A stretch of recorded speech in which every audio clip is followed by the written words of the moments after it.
ಉತ್ತರ ಕನ್ನಡ ಜಿಲ್ಲೆಯ ಪ್ರಸಿದ್ಧ ಧಾರ್ಮಿಕ ಕ್ಷೇತ್ರಗಳಲ್ಲಿ ಒಂದಾದ ಭಟ್ಕಳ ತಾಲೂಕು ಶಿರಾಲಿ ಅಳ್ವೆಕೋಡಿ ಶ್ರೀ ದುರ್ಗಾಪರಮೇಶ್ವರಿ ದೇವಸ್ಥಾನದ ಆವರಣದಲ್ಲಿ ಅಲಂಕೃತಗೊಂಡ ಭವ್ಯ ಮಂಟಪದಲ್ಲಿ ಮಾರಿ ಪ್ರತಿಷ್ಠಾಪನೆಯೊಂದಿಗೆ 2 ದಿನಗಳ ಶ್ರೀ ದುರ್ಗಾಪರಮೇಶ್ವರಿ ಮಾರಿ ಜಾತ್ರಾ ಮಹೋತ್ಸವಕ್ಕೆ ವಿದ್ಯುಕ್ತ ಚಾಲನೆ ದೊರೆತಿದೆ.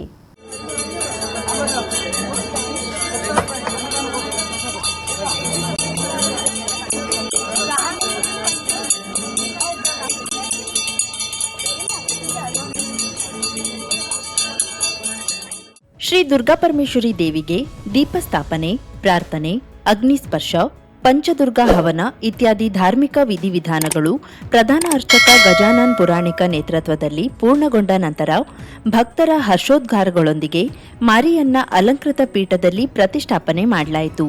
ದೇವಸ್ಥಾನದ ಆಡಳಿತ ಮಂಡಳಿಯ ಅಧ್ಯಕ್ಷ ತಿಮ್ಮಪ್ಪ ಹೊನ್ನಿಮನೆ, ಧರ್ಮದರ್ಶಿಗಳಾದ ನಾರಾಯಣ್ ದೈಮನೆ, ಹನುಮಂತ ನಾಯ್ಕ್, ಅರವಿಂದ್ ಪೈ, ಶ್ರೀ ಮಾರಿ ಜಾತ್ರಾ ಮಹೋತ್ಸವ ಸಮಿತಿಯ ಅಧ್ಯಕ್ಷ ರಾಮ ಮೊಗೇರ್, ಉಪಾಧ್ಯಕ್ಷ ಬಿಳಿಯಾ ನಾಯ್ಕ್, ಮೀನುಗಾರಿಕಾ ಸಹಕಾರಿ ಸಂಘದ ಅಧ್ಯಕ್ಷ ವಿಠ್ಠಲ್ ದೈಮನೆ, ಶಿರಾಲಿ ಗ್ರಾಮ ಪಂಚಾಯತ್ ಅಧ್ಯಕ್ಷ ಭಾಸ್ಕರ್ ದೈಮನೆ, ಉದ್ಯಮಿ ಬಾಬು ಮೊಗೇರ್, ಶ್ರೀ ದುರ್ಗಾ ಮೊಗೇರ್ ಸೌಹಾರ್ದ ಸಹಕಾರಿ ಸಂಘದ ಅಧ್ಯಕ್ಷ Yadav Moger, Persian boat union ಇದರ ಅಧ್ಯಕ್ಷ ಜಟ್ಕಾ ಮೊಗೇರ್ ಮತ್ತಿತರರು ಪಾಲ್ಗೊಂಡಿದ್ರು.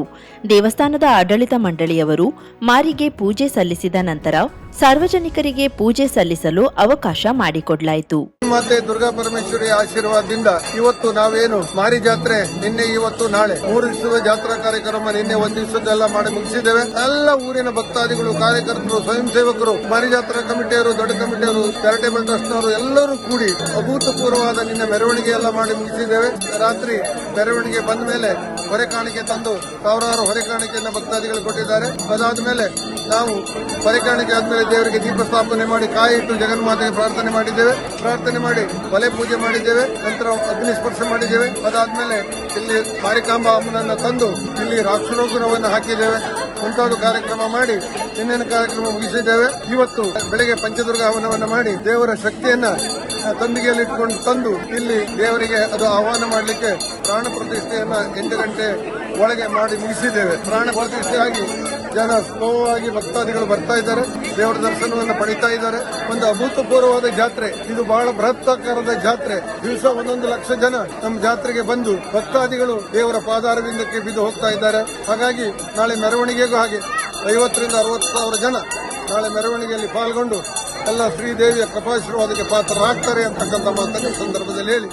ಭಟ್ಕಳ ಹಾಗೂ ಸುತ್ತಮುತ್ತಲಿನ ಗ್ರಾಮಗಳಿಂದ ಸಹಸ್ರಾರು ಜನರು ಆಗಮಿಸಿ ಸರತಿ ಸಾಲಿನಲ್ಲಿ ನಿಂತು ಮಾರಿಗೆ ಪೂಜೆ ಸಲ್ಲಿಸಿದ್ರು.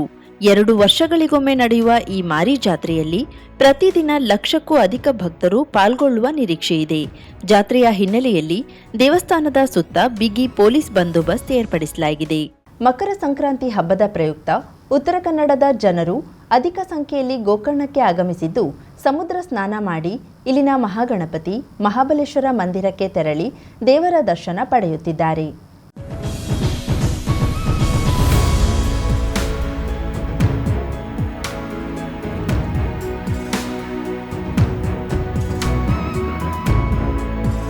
ಸಂಕ್ರಮಣ ದಿನದಂದು ಮನೆಯ ಬಿಟ್ಟು ಹೊರಹೋಗುವ ಪದ್ಧತಿ ಉತ್ತರ ಕರ್ನಾಟಕದ ಹಲವು ಕಡೆ ಇದ್ದು, ಅದರಂತೆ ಧಾರವಾಡ, ಹುಬ್ಬಳ್ಳಿ, ಹಾವೇರಿ ಸೇರಿದಂತೆ ವಿವಿಧ ಜಿಲ್ಲೆಯಿಂದ ಭಕ್ತರು ಬಂದಿದ್ದಾರೆ.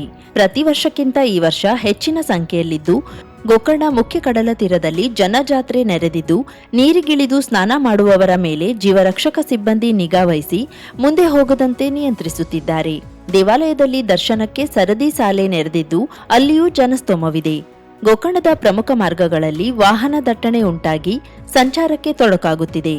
ಒಟ್ಟಾರೆ ಹಬ್ಬದ ಸಂಭ್ರಮದಲ್ಲಿ ಪುಣ್ಯಕ್ಷೇತ್ರಕ್ಕೆ ಭಕ್ತ ಸಾಗರ ಹರಿದು ಬಂದಿದೆ.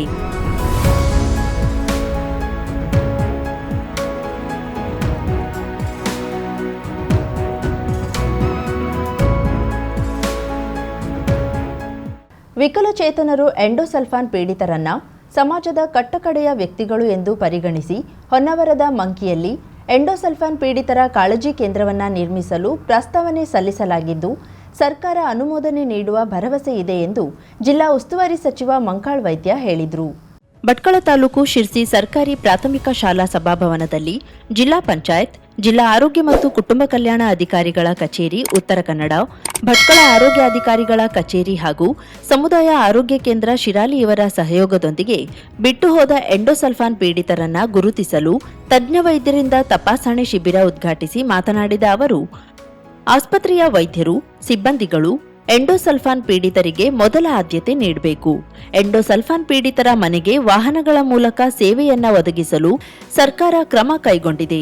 ಈಗಾಗಲೇ ಎಂಡೋಸಲ್ಫಾನ್ ಪೀಡಿತರಿಗಾಗಿ ಜಿಲ್ಲೆಯ ವಿವಿಧೆಡೆ 3 ಕ್ಯಾಂಪ್ಗಳನ್ನು ನಡೆಸಲಾಗಿದ್ದು, ಅಗತ್ಯ ಬಿದ್ದರೆ ಇನ್ನಷ್ಟು ಶಿಬಿರಗಳ ಆಯೋಜನೆಗೆ ಸೂಚಿಸಲಾಗುವುದು. ಆರೋಗ್ಯ ಕಾರ್ಯಕ್ರಮಗಳ ಜಾರಿಯಲ್ಲಿ ಆಶಾ ಕಾರ್ಯಕರ್ತೆಯರ ಶ್ರಮ ಶ್ಲಾಘನೀಯವಾಗಿದೆ ಎಂದರು. ಆದಷ್ಟು ನಾವು ಆ ಮಗುವಿನ ಜೊತೆ ನಿಲ್ಲಬೇಕು ಅನ್ನುವಂಥ ಉದ್ದೇಶ. ಅದರ ಜೊತೆಯಲ್ಲಿ ಒಂದು ಹಾಸ್ಪಿಟಲ್ ಅನ್ನ ಮಾಡಬೇಕು ಅಂತ ತೀರ್ಮಾನ ಮಾಡಿದ್ದೇನೆ. ಅದರ ಬಗ್ಗೆ ನಡೀತಾ ಇದೆ. ಅದು ಹಾಸ್ಟೆಲ್ ಸಿಸ್ಟಮ್.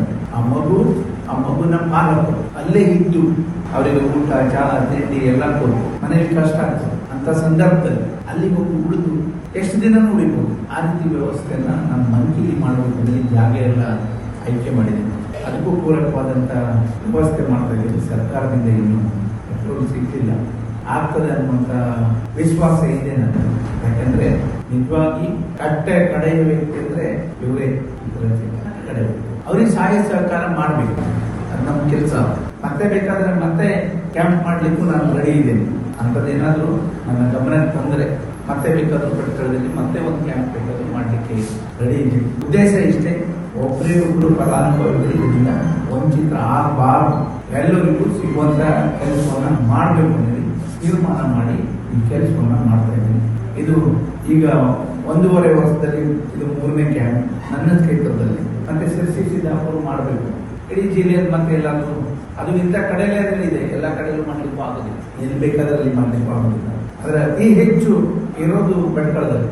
ತಪ್ಪಿನಿಂದ, ಅಧಿಕಾರಿಗಳ ತಪ್ಪಿನಿಂದ ನಾವು ಒಳ್ಳೆಯ ಬೆಳೆಯನ್ನ ತೆಗಿಬೇಕು ಅಂದರೆ ಉದ್ದೇಶದಿಂದ ಹೆಚ್ಚು ಕಡಿಮೆ 35 ವರ್ಷದ ಹಿಂದೆ ಇಲ್ಲಿ ಔಷಧಿಯಲ್ಲಿ ಕೆಮಿಕಲನ್ನು ಸಿಂಪಡಣೆ ಮಾಡೋದ್ರಿಂದ ಇಂಥ ಒಂದು ಅನಾಹುತ ಆಗಲಿಕ್ಕೆ ಕಾರಣ.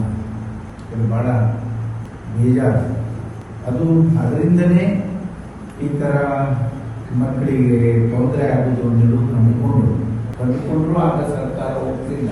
ಅಂಥ ಸಂದರ್ಭದಲ್ಲಿ ರವೀಂದ್ರ ಸಾಂಬಾಗದಲ್ಲಿ ಉಡುಪಿಯವರು ಪುಣ್ಯಾತ್ಮರು ಕೋರ್ಟಿಗೆ ಹೋಗಿ ಸರ್ಕಾರಕ್ಕೆ ಡೈರೆಕ್ಷನ್ ಕೊಡುವಂಥ ಪರಿಸ್ಥಿತಿ ಬಂತು. ಹೊನ್ನಾವರದಲ್ಲೂ ಮಾಡಿದೆ, ನಂತರ ಶಿರ್ಸಿ, ಸಿದ್ದಾಪುರ ಎಲ್ಲ ಕಡೆ ಮಾಡಿ ಅವರನ್ನ ಗುರುತಿಸುವಂಥ ಕೆಲಸವನ್ನು ಮಾಡಿದೆ. ಹೆಚ್ಚು ಕಡಿಮೆ 2,000 ಜನ ಈ ಮೆಡಿಸಿನ್ ಇಂದ ತೊಂದರೆ ಆಗಿದೆ ಅನ್ನೋದು ಕಂಡುಕೊಂಡೆ. ಇಲ್ಲಿ ನಮ್ಮಲ್ಲೇ 768 ಮಂದಿ ಇದ್ದಾರೆ. ನಾವೇನೋ ಹೇಳ್ಬಿಡ್ತೇವೆ ದೇವರು ಕೊಟ್ಟಿದ್ದು ಏನು ಮಾಡೋದು ಅನ್ನೋದು, ಆದರೆ ಅವ್ರ ತಂದೆ ತಾಯಿಗೆ ಅಥವಾ ಕುಟುಂಬಕ್ಕೆ ಗೊತ್ತು ಆ ಕಷ್ಟ. ನಮಗೆ ಅದನ್ನ ಸರಿಪಡಿಸ್ಲಿಕ್ಕಂತೂ ಸಾಧ್ಯ ಆಗದೆ ಇರೋ ಕೆಲಸ. ಅದಕ್ಕೆ ಅವ್ರ ಜೊತೆ ಪೂರಕವಾಗಿ ನಿಲ್ಬೇಕು ಅನ್ನೋದು ನಾನು ತೀರ್ಮಾನ ಮಾಡಿದೆ. ಮತ್ತೆ ನಾನು 5 ವರ್ಷ ಇರಲಿಲ್ಲ ಶಾಸಕನಾಗಿ. ಏನು ಆವಾಗ ಗುರುತಿಸಿದ್ರು 2013ರಿಂದ 2018 ಏನು ಗುರುತಿಸಿದ್ರು, ಅದರ ನಂತರ ಒಂದೇ ಒಂದು ಕ್ಯಾಂಪ್ ಈ ಜಿಲ್ಲೆಯಲ್ಲಿ ಆಗಲಿಲ್ಲ. ಮತ್ತೆ ಕೆಲವರು ಕೇಳ್ತಾ ಇದ್ರು, ಪಾಪ ಈ ಕ್ಯಾಂಪ್ ಮಾಡಿದ್ರಿಂದ ಅನುಕೂಲ ಆಗ್ತದೆ, ಮಗುಗೆ ಏನಾದರೂ ಎಲ್ಲ ರೀತಿಯ ಸೌಲಭ್ಯ ಸಿಗ್ತದೆ, ಸರ್ಕಾರದಿಂದ ಸಿಗ್ತದೆ, ಕೆಲವು ದಾನಿಗಳು ಕೊಡ್ತಾ ಇದ್ದಾರೆ ನಮ್ಮ ಭಟ್ಕಳದಲ್ಲಿ. ಆದರೂ ಇದನ್ನ ಮಾಡಲಿಕ್ಕೆ ಮತ್ತೆ ಯಾರು ಮುಂದೆ ಬರಲಿಲ್ಲ. ಅಥವಾ ಅವರಿಗೆ ಬೇಕಾದ ಪೂರಕವಾದಂಥ ಪ್ರತಿಯೊಂದು ವ್ಯವಸ್ಥೆ ಮಾಡಲಿಕ್ಕೆ ನಾವು ಸಂಚಾರಿ ವಾಹನವನ್ನೇ 2013ರಿಂದ ನಡ್ಕೊಂಡು ಬರ್ತಾ ಇದ್ದೇವೆ. ಅವರಿಗೆ ಪ್ರತಿಯೊಂದು ಸಂದರ್ಭದಲ್ಲಿ ಆ ಮಗುವಿನ ಮನೆಗೆ ಹೋಗಿ ಆ ಮಗುಗೆ ಪೂರಕವಾದಂಥ ಎಲ್ಲ ರೀತಿಯ ವ್ಯವಸ್ಥೆಯನ್ನ ಮಾಡ್ತಾರೆ. ಎಂಡೋಸಲ್ಫಾನ್ ನೋಡೆಲ್ ಅಧಿಕಾರಿ ಡಾಕ್ಟರ್ ಸತೀಶ್ ಶೇಟ್ ಮಾತನಾಡಿ, ಜಿಲ್ಲೆಯಲ್ಲಿ 2013ರಿಂದ ಇಲ್ಲಿಯವರೆಗೆ ಎಂಡೋಸಲ್ಫಾನ್ ಪೀಡಿತರಿಗಾಗಿ 34 ಶಿಬಿರವನ್ನು ಆಯೋಜಿಸಲಾಗಿದೆ. ಜಿಲ್ಲೆಯಲ್ಲಿ 1860 ಪೀಡಿತರನ್ನ ಗುರುತಿಸಲಾಗಿದ್ದು, ಭಟ್ಕಳದಲ್ಲಿ ಗರಿಷ್ಠ 768 ಎಂಡೋಸಲ್ಫಾನ್ ಪೀಡಿತರಿದ್ದಾರೆ ಎಂದರು. 60 ವರ್ಷ ಮೇಲ್ಪಟ್ಟವರಿಗೆ ಈಗ 4 ಸಾವಿರ ರೂಪಾಯಿ ಇದೆ. ಇದನ್ನ ನಮ್ಮ ಕಂದಾಯ ಇಲಾಖೆಯಿಂದ ಮಾಸಿಕ ವೇತನ ಅವರಿಗೆ ಸಿಗ್ತಾ ಇದೆ. ಜೊತೆಗೆ 8/2014ರಿಂದ KMCಯ ಮಣಿಪಾಲ್ ಹಾಸ್ಪಿಟಲ್ ಅಲ್ಲಿ ಟೈಅಪ್ ಆಯಿತು. ಅವರಿಗೆ ಯಾವುದೇ ಒಂದು ತೊಂದರೆ ಆದರೂ ಕೂಡ ಅವರಿಗೆ ನಾವು ಕಾರ್ಡನ್ನು ಕೊಟ್ಟಿರ್ತೇವೆ. ಅಂದರೆ 25% ಕೆಳಗಿದ್ದವರಿಗೆ ಗ್ರೀನ್ ಕಾರ್ಡು, 25ರಿಂದ 60% ಇದ್ದವರಿಗೆ ನಾವು ಯೆಲ್ಲೋ ಕಾರ್ಡು, ಮತ್ತೆ 60% ಮೇಲ್ಗಡೆ ಇದ್ದವರಿಗೆ ಒಂದು ಐಡೆಂಟಿ ಕಾರ್ಡ್ ಕೊಡ್ತೀವಿ, ರೆಡ್ ಕಾರ್ಡ್ ಕೊಡ್ತೀವಿ. ಆ ಕಾರ್ಡ್ ತಗೊಳ್ಳೋದವರು ಮಣಿಪಾಲಲ್ಲಿ ಎಷ್ಟೇ ಲಕ್ಷಗಳ ಒಂದು ಚಿಕಿತ್ಸೆ ಕೂಡ ಉಚಿತವಾಗಿದೆ. ಇಲ್ಲಿ ತನಕ ನಾವು 576 ರೋಗಿಗಳು ಮಣಿಪಾಲ ಟ್ರೀಟ್ಮೆಂಟ್ ಆಗಿದ್ದಾರೆ. ನಿಯರ್ಲಿ 80 ಲಕ್ಷ ಅವರಿಗೆ ಪೇಮೆಂಟ್ ಆಗಿದೆ. ಅಂದ್ರೆ ಅವರು ಯಾವುದೇ ಅದರ ಲಿಮಿಟೇಷನ್ಸ್ ಇಲ್ಲ. ಅಧ್ಯಕ್ಷತೆಯನ್ನ ಶಿರಾಲಿ ಗ್ರಾಮ ಪಂಚಾಯತ್ ಅಧ್ಯಕ್ಷ ಭಾಸ್ಕರ್ ದೈಮನೆ ವಹಿಸಿದ್ರು. ಭಟ್ಕಳ ಸರ್ಕಾರಿ ಆಸ್ಪತ್ರೆ ವೈದ್ಯಾಧಿಕಾರಿ ಡಾಕ್ಟರ್ ಸವಿತಾ ಕಾಮತ್ ಸ್ವಾಗತಿಸಿದ್ರೆ, ತಹಶೀಲ್ದಾರ್ ನಾಗೇಂದ್ರ ಕೊಳಶೆಟ್ಟಿ, ಅಕ್ಷರ ದಾಸೋಹ ಸಹಾಯಕ ನಿರ್ದೇಶಕ ರಾಘವೇಂದ್ರ, ಶಿರಾಲಿ ಕೋಟೆಬಾಗಿಲ್ ಪ್ರಾಥಮಿಕ ಆರೋಗ್ಯ ಕೇಂದ್ರದ ವೈದ್ಯಾಧಿಕಾರಿ ಡಾಕ್ಟರ್ ಬಾಲಚಂದ್ರ ಮೇಸ್ತಾ, ಭಟ್ಕಳ ಸರ್ಕಾರಿ ಆಸ್ಪತ್ರೆ ವೈದ್ಯ ಡಾಕ್ಟರ್ ಸತೀಶ್, ಭಟ್ಕಳ ಬ್ಲಾಕ್ ಕಾಂಗ್ರೆಸ್ ಅಧ್ಯಕ್ಷ ವೆಂಕಟೇಶ್ ನಾಯ್ಕ್ ಉಪಸ್ಥಿತರಿದ್ದರು. ಮಿಲನ್ ಎಂಟರ್ಪ್ರೈಸಸ್ ಬೃಹತ್ ಎಲೆಕ್ಟ್ರಾನಿಕ್ ಹಾಗೂ ಫರ್ನಿಚರ್ ಮಳಿಗೆ. ಉತ್ತರ ಕನ್ನಡ ಜಿಲ್ಲೆಯಲ್ಲೇ ಅತಿ ಹೆಚ್ಚು ಮಳಿಗೆಗಳನ್ನ ಹೊಂದಿರುವ, ಅತಿ ಹೆಚ್ಚು ಸಂತೃಪ್ತ ಗ್ರಾಹಕರನ್ನ ಹೊಂದಿರುವ ಮೂಲಕ ಹೆಗ್ಗಳಿಕೆಗೆ ಪಾತ್ರವಾಗಿರುವ ಏಕೈಕ ಸಂಸ್ಥೆ ಮಿಲನ್ ಎಂಟರ್ಪ್ರೈಸಸ್. ನಮ್ಮ ಮಳಿಗೆಗಳಲ್ಲಿ ಪ್ರಸಿದ್ಧ ಕಂಪನಿಗಳ electronic refrigerator, washing machine, LED TV, ಎಸಿಗಳು ಲಭ್ಯ. ಭಾರತದ ಕರಾವಳಿ ಹವಾಮಾನಕ್ಕೆ ಹೊಂದಿಕೊಳ್ಳುವ ನಂಬರ್ 1 ಬ್ರ್ಯಾಂಡ್ ಆದ ಗೋದ್ರೇಜ್ ಕಂಪನಿಯ ಕಪಾಟು, ಆಫೀಸ್ ಟೇಬಲ್, ಆಫೀಸ್ ಚೇರ್, ಬ್ಯಾಂಕ್ಗಳಿಗೆ ಹಾಗೂ ಚಿನ್ನದ ಅಂಗಡಿಗಳಿಗೆ ಬೇಕಾಗುವ ಸೇಫ್ ಲಾಕರ್ಗಳು ಅತಿ ಕಡಿಮೆ ಬೆಲೆಯಲ್ಲಿ ಲಭ್ಯವಿದೆ. Teak wood sofa set, wooden dining table ಹಾಗೂ ಗ್ರಾಹಕರಿಗೆ ಬೇಕಾಗುವ ಅಳತೆಯಲ್ಲಿ ನಿಮ್ಮ ಮನೆಗೆ ಹೊಂದಿಕೊಳ್ಳುವ ಹಾಗೆ ಫರ್ನಿಚರ್ ಗಳನ್ನ ಮಾಡಿಕೊಡಲಾಗುವುದು. ಕಸ್ಟಮೈಸ್ಡ್ ಕಿಚನ್, ವಾರ್ಡ್ರೋಬ್ ಗಳನ್ನ ಅತಿ ಹೆಚ್ಚು ವರ್ಷಗಳ ಕಾಲ ಬಾಳಿಕೆ ಬರುವ ಹಾಗೆ ವಾರಂಟಿಯೊಂದಿಗೆ ಮಾಡಿಕೊಡಲಾಗುವುದು. ನಮ್ಮಲ್ಲಿ ಡ್ಯೂರಾಫ್ಲೆಕ್ಸ್, ಗೋದ್ರೇಜ್ ಕಂಪನಿಯ memory foam mattress, orthopaedic mattress, spring ಮ್ಯಾಟ್ರೆಸ್ಗಳು ಕಡಿಮೆ ಬೆಲೆಯಲ್ಲಿ ಲಭ್ಯ. ವಿವಿಧ ಕಂಪನಿಗಳ ನವೀನ ಮಾದರಿಯ mixer, grinder, fan, cooker, tawa, flask, micro ಓವೆನ್ಗಳು ಲಭ್ಯವಿದೆ. 0% ಬಡ್ಡಿಯೊಂದಿಗೆ ಸ್ಥಳದಲ್ಲಿಯೇ ಬಜಾಜ್ ಫೈನಾನ್ಸ್ ನಿಂದ ಸಾಲ ಸೌಲಭ್ಯವಿದೆ. ಮಿಲನ್ ಎಂಟರ್ಪ್ರೈಸಸ್ ನಲ್ಲಿ ಖರೀದಿ ಮಾಡುವ ಗ್ರಾಹಕರಿಗೆ ಡಿಸ್ಕೌಂಟ್ ಮತ್ತು ಗಿಫ್ಟ್ ಜೊತೆಗೆ ಪ್ರತಿ 2,000 ರೂಪಾಯಿಗಳ ಖರೀದಿಗೆ ಒಂದು ಬಂಪರ್ ಲಕ್ಕಿ ಡ್ರಾ ಕೂಪನ್ ನೀಡಲಾಗುವುದು. ಈ ಲಕ್ಕಿ ಡ್ರಾನಲ್ಲಿ 7 ಲಕ್ಷದವರೆಗೆ ಬಹುಮಾನ ಗೆಲ್ಲುವ ಅವಕಾಶ ನಿಮ್ಮದಾಗಿರುತ್ತದೆ. ಲಕ್ಕಿ ಡ್ರಾದಲ್ಲಿ 1 ಕಾರ್, 2 ಬೈಕ್ ಮತ್ತು ರೆಫ್ರಿಜರೇಟರ್, ವಾಷಿಂಗ್ ಮಷೀನ್ ಸೇರಿದಂತೆ 30 ಲಕ್ಕಿ ಗ್ರಾಹಕರಿಗೆ ಬಹುಮಾನ ಗೆಲ್ಲುವ ಅವಕಾಶ. ಗ್ರಾಹಕರ ಸಂತೃಪ್ತಿಗೆ ನಮ್ಮ ಮೊದಲ ಆದ್ಯತೆ ಎನ್ನುವುದು ಮಿಲನ್ ಎಂಟರ್ಪ್ರೈಸಸ್ ನ ವಾಕ್ಯ.